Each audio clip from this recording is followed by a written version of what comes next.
औरत होती है एक माता, वो होती है प्रेम की दाता, अगर उस पे आ जाए कोई संकट तो वो बन जाती है दुर्गा माता. अशा समाजामध्ये वेगवेगळ्या रूपामध्ये दिसणारी ही स्त्री आणि याच स्त्रींचा दरवर्षी 8 मार्च या दिनाचं औचित्य साधून जागतिक महिला दिनाच्या निमित्ताने महिलांचा सन्मान हा संपूर्ण देशभरामध्ये केला जातो. आणि त्याच दिनाचं औचित्य साधून एंजल क्रिएशन फाउंडेशन तर्फे दरवर्षी 8 मार्च हा जागतिक महिला दिनाच्या निमित्ताने आम्ही आमच्या छत्रपती संभाजीनगर मधीलच नाही तर मराठवाड्यामध्ये विविध कार्यक्षेत्रामध्ये कार्य करणाऱ्या स्त्रियांचा, मग ते सामाजिक क्षेत्र असो, शैक्षणिक क्षेत्र असो, राजकीय क्षेत्र असो किंवा इतर कुठल्याही क्षेत्रामध्ये कार्य करणाऱ्या महिलांचा अंजली कोल्हापूरजी मॅडम हे त्यांच्या NGO कडून या महिलांचा सन्मान करत असतो. आणि अगदी तसंच आज आमचा म्हणजेच आपल्या सर्वांचा सन्मान करण्यासाठी या ठिकाणी उपस्थित आहोत. तर व्यासपीठावर उपस्थित सन्माननीय अंजली धानोरकर मॅडम यांना विनंती करतो की त्यांनी आजच्या या सोहळ्याचं, या महिला पुरस्कार सन्मान सोहळ्याचं त्यांनी अतिथीय स्थान ग्रहण करावं आणि आपण त्याचंही एकदा पुन्हा जोरदार टाळ्याने स्वागत करूया. महिला म्हणल्यानंतर जर का थोडंसं आपण पाठीमागे इतिहासाकडे वळून पाहिलं तर ही स्त्री 4 भिंतीच्या आत होती. भयानक अशा अत्याचाराला सामोरं जायचं लागायचं. त्यामुळे ती स्त्री तिच्यामध्ये कार्यक्षमता असून सुद्धा ती समाजामध्ये कार्यतत्पर होऊ शकत नव्हती. कारण त्यांना त्या काळामध्ये केशवपण असेल किंवा सतीप्रथा असेल अशा भयानक परिस्थितीला तोंड द्यावं लागलं. मात्र पुढे याच समाजामध्ये या स्त्रियांनी एक परिवर्तन केलं आणि नुसतं समाजामध्ये समाजकार्यापुरत्याच मर्यादित न राहता त्या अवकाशापर्यंत जाऊन पोहोचलेली अशी कित्येक उदाहरणं आपण आपल्या या समाजामध्ये माता सावित्रीबाई फुले पासून ते या देशाचे 2 छत्रपती ज्यांनी घडवले ते राजमाता राष्ट्रमाता जिजाऊ या ठिकाणी यथोचित असं सन्मान करावं. अंजली धानोरकर मॅडम हे नाव जरी ऐकलं आपण तर आपल्या मनामध्ये एक आदर्श व्यक्तिमत्व म्हणून आपल्या समोर डोळ्यासमोर उभा राहतो. मॅडमने 1998 मध्ये महसूल विभागामध्ये आपल्या प्रशासकीय सेवेला सुरुवात केली आणि पुढे पाहता पाहता आज मॅडम ह्या छत्रपती संभाजीनगरच्या अतिरिक्त जिल्हाधिकारी म्हणून त्या सेवेत आहेत. एक आदर्श व्यक्तिमत्व, एक महिला कशी असावी याचं ज्वलंत असं उदाहरण म्हणजे आजच्या ह्या आपल्या अतिथी आहेत ज्या अष्टपैलू व्यक्तिमत्व आहेत. म्हणजे त्यांचे सॉफ्ट स्किलच्या जनक त्यांना म्हणलं जातं. युट्यूबवर जर का आपण त्यांना सर्च केलं तर त्यांचे हजारो व्हिडिओ आपल्याला त्या ठिकाणी ऐकायला पाहायला मिळतील आणि त्यांना मिलियन्स ऑफ व्ह्यूज आहेत. तर अशा गेस्ट आज आपल्याला लाभलेले आहेत. यानंतर ज्यांनी मिस एशिया युनिव्हर्स 2021चा किताब पटकावलेला आहे अशी कित्येक नुसती राष्ट्रीय स्तरावरची नाही तर इंटरनॅशनल स्तरावरची त्यांनी विविध पारितोषिकं, त्यांना अवॉर्ड्स मिळालेले आहेत. अशा अंजली मॅडमचं म्हणजेच या NGOच्या मेन फाउंडर जे आहेत. खरं तर ज्या फेसबुक पोस्टवर जी काही ग्रुप आहे किंवा आपला व्हॉट्सअपचा जो ग्रुप आहे त्या ग्रुपवर एक खूप छान अशी पोस्ट एका महिलेने त्यांच्याविषयी केलेली होती की त्याचं कार्य हे होतुंगा अवकाश एवढा आहे मात्र त्यांचे पाय मात्र जमिनीवरती आहेत. तर अशा एंजल क्रिएशन फाउंडेशनच्या अंजली मॅडम यांचं स्वागत मी अंजली धानोरकर मॅडम यांना करतो की त्यांनी या ठिकाणी करावं. आपण सगळ्यांनी जोरदार टाळ्या झाल्या पाहिजेत.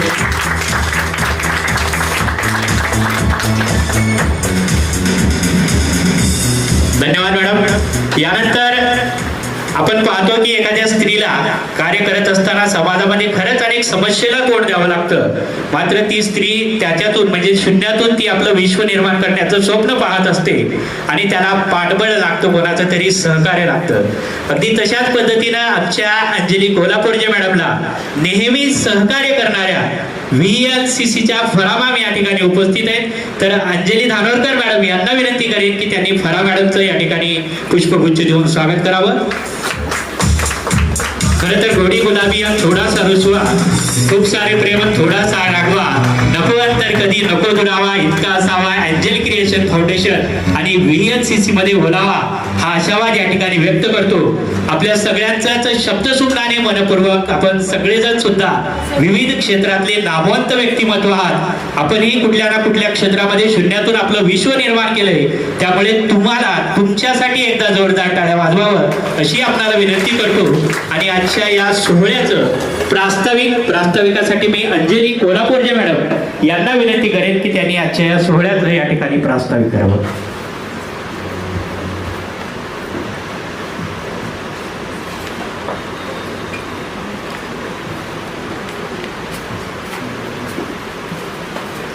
नमस्कार नमस्कार सगळ्यांना. Happy women's day to all of you. तुम्ही म्हणाल की विमेन्स डे 8 मार्चला राहतो.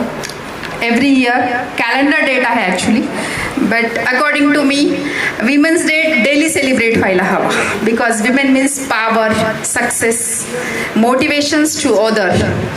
तुम्ही आज सगळे इथे नेम सेम आहे, बट मी फॅशन फील्ड रिलेटेड करते आणि त्या अष्टपैलू व्यक्तिमत्व जे आता फड सरांनी सांगितलं आहे, त्या आपल्या जिल्ह्याच्या अप्पर जिल्हाधिकारी असून she is very down to earth, की जेव्हाही मी कॉल करेल एका कॉलवर त्या माझ्यासाठी नेहमीच माझ्या इव्हेंटला येतात, सपोर्ट करतात. Thank you so much Anjali ma'am.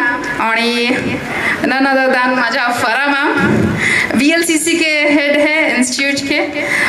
इन्होंने हमेशा मुझे मोटिवेट ही किया है. जो भी मैं इवेंट्स करती हूँ, फरा मैम सेड कि अंजलि मैं हूँ, हर चीज़ के लिए हूँ, तुम आगे बढ़ो, हमारी टीम तुम्हारे साथ है. तो ऐसे एक पर्सनालिटी के लिए थैंक यू सो मच. दिल से शुक्रिया मैम. कलीद थी मैम की, उसके बाद भी आज आए हैं मैम मेरे लिए. Thank you so much ma'am. सभी अवार्डीज़ को कॉन्ग्रेचुलेशंस. ऐसे ही सपोर्ट कीजिए. सभी के नाम मैं यहाँ अनाउंस नहीं कर सकती, मेंशन नहीं कर सकती, बट स्पेशली रेड FM की अश्विनी मैम है. Thank you so much Ashwini ma'am. आपका भी सत्कार स्पेशली मैं करूँगी कि उन्होंने मुझे कुछ अचीवर्स लेडीज़ दिए हैं एक्चुअली, कि अलग अलग फील्ड के जो लेडीज़ हैं उनको आप अप्रिशिएट जब कर रहे हो, तो मेरे पास भी ऐसी अचीवर्स लेडीज़ है. उन्होंने मुझे 10 to 12 अचीवर्स विमेंस के नाम दिए हैं. तो thank you so much Ashwini ma'am. और हमारे दामिनी पदक के Nimbhore ma'am, thank you so much Nimbhore ma'am. उनको मैंने कॉल किया था कि मैम हम विमेंस डे का अवार्ड फंक्शन ऑर्गेनाइज कर रहे हैं, हम आपको अवार्ड देना चाहते हैं. आप हमारे सिटी के लिए जो कर रहे हैं, लेडीज़ प्रोटेक्शन के लिए जो करते हैं, उसको हम अप्रिशिएशन करना चाहते हैं. लास्ट टाइम भी मैम को मैंने एक कॉल किया था, मैम टीम लेकर आ गए थे. Thank you so much ma'am. सभी की उन्होंने प्रोफाइल, नेम भेजना, उनका जो एक शेड्यूल होता है बिजी, उस शेड्यूल को छोड़कर उन्होंने मेरे लिए सबके नाम, सर्टिफिकेट किसको चाहिए, अवार्ड किसको चाहिए, सारा कुछ भेजा. Thank you so much. और थैंक यू सो मच फर्ड सर, RJ मनीषा. और अभी ये प्रस्ताविका जो बोलते वो है, लेकिन मैं सभी को थैंक यू बोल रही हूँ, क्योंकि फिर से आप मेरा नहीं सुनोगे ना ये सब चीज़ें कि भाषण दे रही हूँ अंजलि.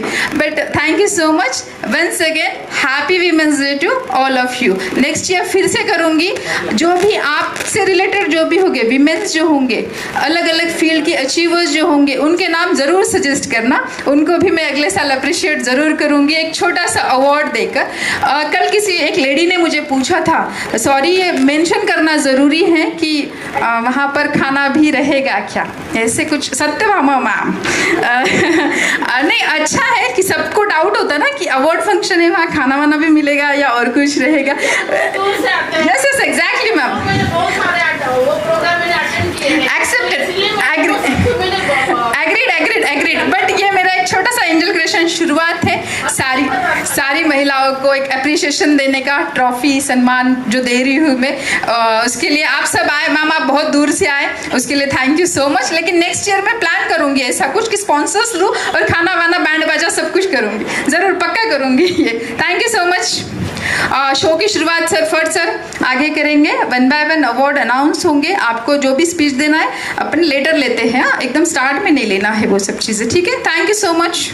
करणार नाही आहे, फक्त माझ्या काही जे मला तुमच्याशी शेअर करावं असं वाटतं तेवढं फक्त तुमच्याशी शेअर करणार आहे. इथे उपस्थित असणाऱ्या अंजली कोल्हापूरजी मॅम, फराह मॅम, अतिशय चांगलं सूत्रसंचालन करणारे धनाजी फड सर आणि उपस्थित इथे असणाऱ्या सगळ्या माझ्या मैत्रिणींनो, आपल्या सगळ्यांना माझा नमस्कार.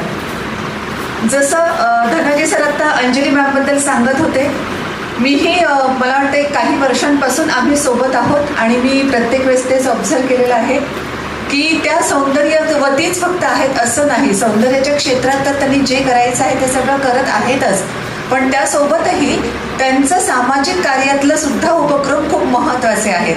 विशेषतः महिला सक्षमीकरण, लहान मुलं यांच्या संदर्भातले त्यांचे काम खूप चांगले आहेत. त्यामुळे मी अंजली मॅमचं विशेष अभिनंदनही करते. आणि अर्थातच कोणीही यशस्वी होणार असेल तर त्यांच्या मागे कुटुंबाचा पूर्णपणे पाठिंबा आणि सहकार्य हवंच. मी वेळोवेळी त्यांच्या बाबतीत हे पण बघितलेलं आहे आणि त्यांनी सुद्धा प्रत्येक वेळेस परिवाराचा उल्लेखही केलेला आहे. ते इथे उपस्थित असतातही. त्यांचा परिवार त्यांच्यासोबत नेहमीच अगदी पूर्ण विश्वासाने आणि सहकार्याने खंबीरपणे उभा असतो. त्यांच्या परिवाराचंही मी खूप मनापासून कौतुक करते. माझ्या सगळ्या मैत्रिणी, तुम्ही सुद्धा वेगवेगळ्या क्षेत्रामध्ये यशस्वी झालेले आहात आणि त्यामुळेच इथे आपला सत्कार समारंभ आयोजित करण्यात आलेला आहे. आणि हा सगळा सत्कार समारंभ चालू असताना मलाही खात्री आहे की तुम्हा सर्वांच्याही पाठीमागे तुम्हाला तुमच्या कुटुंबियांचा पूर्ण सपोर्ट होता, म्हणून तुम्ही इथपर्यंत येऊ शकला आहात. आणि डेफिनेटली ही यशाची एक स्टेप आहे. याच्या पुढेही आणखी भरपूर स्टेप्स तुम्ही जाणार आहात. आणि या सगळ्या स्टेप्स जात असताना परिवाराचा पाठिंबा जेवढा महत्त्वाचा आहे तेवढीच महत्त्वाची गोष्ट आहे ते म्हणजे आपलं स्वतःचं प्रयत्नांमधलं सातत्य, आपले स्वतःचे परिश्रम आणि आपली स्वतःची जिद्द. या संदर्भानेच एका माणसाचं उदाहरण मी तुम्हाला देणार आहे. हा मनुष्य चीनमधल्या एका शहरामधला आणि अगदी साधारण परिस्थितीमध्ये त्याचं सगळं ब्रॉटअप झालेलं. जेव्हा तो थोडासा तरुण झाला तेव्हा त्यानं आता अर्थार्जनासाठी काहीतरी करायला हवं म्हणून एका नाटक कंपनीमध्ये तो एनरोल झाला आणि त्या नाटक कंपनीच्या मार्फत तो छोटे मोठे रोल करू लागला. वयाच्या 44 वर्षापर्यंत अशाच छोट्या मोठ्या रोलमधून तो आपल्या घराचा सगळा खर्च भागवत होता. पण दुर्दैव असं झालं की वयाच्या 44व्या वर्षी ती नाटक कंपनी बंद पडली. आणि आता काय, हा मोठा प्रश्न उभा राहिला. कारण शिक्षण ॲज सच काही नाही, कोणते वेगळे स्किल्स नाही. ज्या नाटक कंपनीतून छोटे मोठे पण नाही, छोटेच रोल मिळत होते, ती नाटक कंपनी सुद्धा बंद झाली. आता काय करायचा मोठा प्रश्न उभा राहिला. आणि त्या क्षणी त्याला असं वाटलं की आपलं आयुष्यच संपलं, कारण आपण आता काहीच करू शकत नाही, कारण आपल्याकडे काहीच नाही ना, साधन संपत्ती ना काही आणखीन वेगळ्या गोष्टी. आपलं आयुष्यच संपलंय. पण त्याच वेळेस इमिजिएटली सेकंड थॉट त्याच्या मनात आला. तो दुसरा थॉट जो मनात आला ना, तो खूप महत्त्वाचा होता. की त्याचा सेकंड थॉट लगेच असा होता की जर आयुष्य संपलं आहे असं मला वाटत असेल तर माझे श्वास तर अजूनही चालू आहेत ना. याचा अर्थ आयुष्य संपलेलं नाही, मला अजूनही प्रयत्न करणं गरजेचं आहे. आणि मग पडेल ती कामं करायला त्यानं सुरुवात केली. जे कोणतं छोटं मोठं काम मिळेल त्याही मधून अर्थार्जन करायला सुरुवात केली. पण त्यामधून अजूनही फारसं भागत नव्हतं.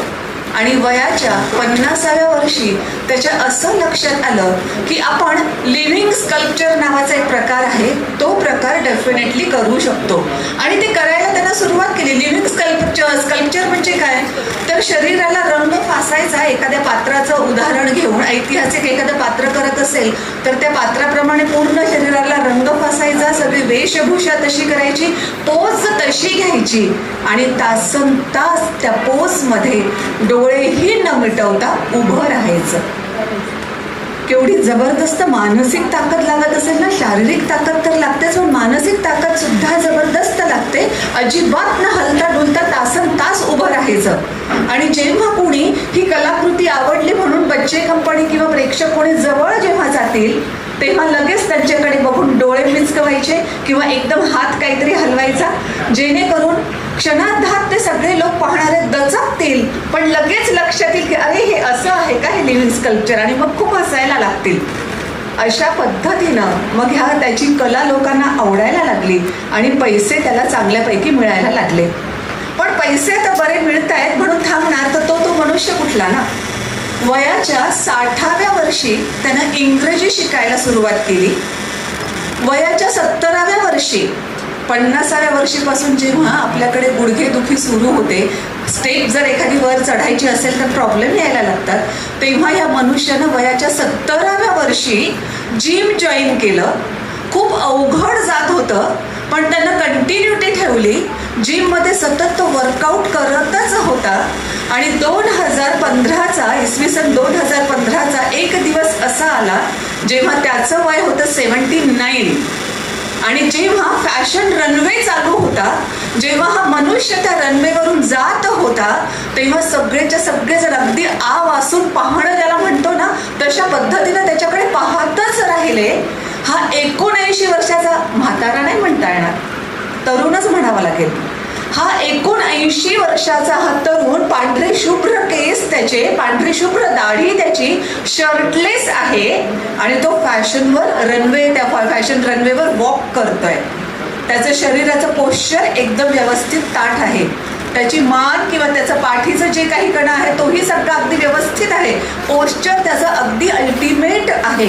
त्याचा आत्मविश्वास जबरदस्त आहे. त्याचं चालणं जे आहे ते 79 वर्षाच्या म्हाताऱ्याचं चालणं असं वाटतच नाही. असा तो मनुष्य जेव्हा त्या रनवेवरून गेला तेव्हा एवढा तो व्हिडिओ व्हायरल झाला की सगळीकडे त्याचीच महती गायला चालली होती. आणि अशा परिस्थितीमध्ये एका पत्रकारानं जेव्हा त्याला विचारलं, ही एवढी सगळी प्रसिद्धी वयाच्या 79व्या वर्षी तुम्हाला मिळते, खूप उशीर झाला ना? या माणसाचं उत्तर असं होतं, उशीर नाही झाला, कारण आत्तापर्यंत मी त्याचीच तर तयारी करत होतो. विशेष म्हणजे आता तरी ह्या मनुष्याला थांबायला हरकत नव्हती ना, पण तो थांबेल तर तो मनुष्यच कसला. वयाच्या 85व्या वर्षी त्यानं पायलट बनण्याचं ट्रेनिंग घेतलं. फक्त ट्रेनिंग घेतलं असं नाही, तर तो पायलट झालाही. त्याला पायलटचं लायसन्सही मिळालं. चीनमधला हा वँग देशून, हॉटेस्ट आजोबा असं म्हटलं जातं एकीकडे, कारण त्यांचं ते रूप जे आहे ते, आणि एकीकडे द कुलेस्ट ग्रँडफादर असंही म्हटलं जातं. हॉटेस्ट आणि कुलेस्ट दोन्ही परस्पर विरोधी आहेत, पण तसं त्यांना म्हटलं जातं. आणि सर्वात फिट असणारे ते आजोबा आहेत, वँग देशून. आणि ते असं म्हणतात की जेव्हा शरीराला काम देणं आपण थांबवतो तेव्हा शरीर आजारी पडतं, आणि जेव्हा आपण मनाला काम देणं थांबवतो तेव्हा आपण नवीन शिकणं काही थांबवतो, आणि नवीन शिकणं थांबवतो म्हणून आपण म्हातारे होतो. त्यानं तेही सांगितलं की कोणतीच गोष्ट उशिरा, सगळ्यात मोठा शत्रू आपला कोणता असेल ना, तर तो म्हणजे आता वय झालंय माझं, आता काही या वयात शोभतं का, किंवा आता खूप उशीर झालाय ऑलरेडी, आता करण्याचं कसं शक्य होईल, हे असं म्हणणं हाच आपला सगळ्यात मोठा शत्रू आहे. आपल्याला शरीराच्या मर्यादा नसतात, आपल्याला मनाच्या मर्यादा असतात, आणि मनाच्या मर्यादांमुळे शरीराच्या मर्यादा येतात. अदरवाईज ज्या मनुष्यानं कधी एक्सरसाइज केलीच नाही तो 70व्या वर्षी जिममध्ये जातो आणि फिट बॉडी सहित 79व्या वर्षी फॅशन रनवेवर वॉक करतो, हे कुणाला स्वप्नातही खरं वाटलं नसतं. आणि अर्थातच हे सगळं करण्यासाठी त्याची जिद्द मेहनत तर होतीच, पण आता जसा तो इतरांसाठी इन्स्पिरेशन ठरलेला आहे, तसंच मलाही वाटतं की शाबासकीची थाप आपल्या पाठीवर पडते हे तुमच्या सर्वांसाठी खूपच छान आहे. कारण जेव्हा शाबासकीची थाप आपल्या पाठीवर पडते आपल्याला अजून दुप्पट उत्साह येतो पुढचं काही काम करण्यासाठी.